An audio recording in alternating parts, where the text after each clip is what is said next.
গরমকালে আমাদের কষ্ট হয় ঠিকই, তবে গরমকাল মানেই যে শুধু রোদের তাপ আর অস্বস্তি তা তো নয়। গরমকাল মানেই রসালো আম, মিষ্টি লিচু, কাঁঠাল, নানা রকম মৌসুমি ফলের ভাণ্ডার। আর এই মিষ্টি মিষ্টি ফলগুলো কিন্তু আমাদেরকে গরমের এই কষ্টটা অনেকটাই ভুলিয়ে দেয়। তাই এই গরমকালকে দোষ দেওয়ার আগে তার মিষ্টি দিকটাও একটু ভেবে দেখা উচিত। যাই হোক, সব মিলিয়ে প্রতিটা ঋতুরই কিছু কষ্ট আছে, আবার কিছু উপহারও আছে। যেমন গরমের উপহার হলো রসালো ফলের সম্ভার, যেমন এই মিষ্টি আম। আম খেতে ভালোবাসে না এমন মানুষ বোধহয় কমই আছে। যাই হোক, আমি তো ভীষণ ভালোবাসি। আর আমাদের বাড়িতেও সবাই আম খেতে খুব ভালোবাসে। আর আম দিয়ে চিড়ে ব্রেকফাস্টে মাঝে মধ্যে তো খাওয়া হয়। আম সাথে টক দই, একটুখানি গুঁড়ো দুধ আর চিনি, খেতে কিন্তু বেশ ভালো লাগে। আর আজকে দুপুরবেলা ভাত খাওয়ার পর আমার মেয়ে বললো ও আজকে আর টক দই খাবে না। টক দইটা এমনিতে ওই একটু বেশি খায়, তো ভাবলাম যে ঠিক আছে, ও যখন খাবে না অনেকটা টক দই থেকে যাবে, তো ভাত খাওয়ার পর ভাবছি যে একটুখানি আম দিয়ে লস্যি বানাই। আমের সিজনে আম দিয়ে কত রকমই তো খাবার বানানো যায়, শুধু আম তো খাওয়া হয়, তার পাশাপাশি আম দিয়ে কত রকম কিছু বানানো যায়। তো ভাবলাম যে তাহলে দইটা যখন অনেকটা রয়েছে একটুখানি লস্যি বানিয়ে নিই। তো আর এই গরমের দুপুরে ঠান্ডা ঠান্ডা খাবার খেতে তো ভালো লাগে, তার মধ্যে যদি ম্যাঙ্গো লস্যি হয় তাহলে তার কোনো কথাই নেই। তো তার জন্য আমি এখানে হিমসাগর আম নিয়েছি, একটা পাকা মিষ্টি দেখে।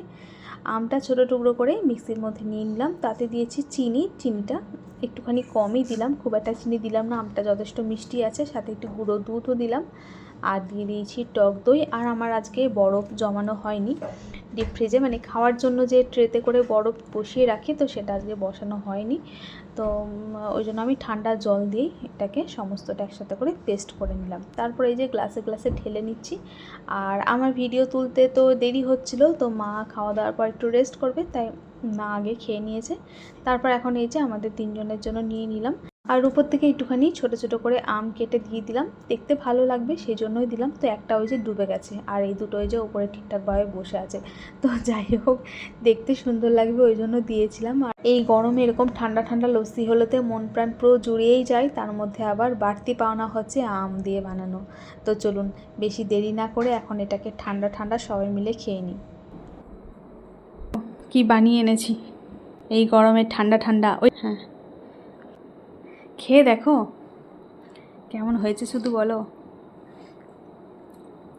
লস্যি কিসের বলো, কিসের বলো? আম দিয়ে করেছো? হ্যাঁ, কেমন লাগছে বলো? দারুণ হয়েছে, দারুণ। দারুণ হয়েছে। তাও তো এই বরফটা বসানো ছিল না, ঠান্ডা জল দিয়ে করলাম, আর দইটাও ঠান্ডাই ছিল।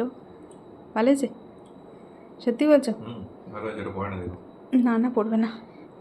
তো চলুন বন্ধুরা, লস্যি খেতে খেতে আজকের ভিডিওটা এখানেই শেষ করছি। আবার দেখা হবে নতুন আর একটা ভিডিওর সাথে। সবাই ভালো থাকবেন, সুস্থ থাকবেন। আজকের মতো টাটা।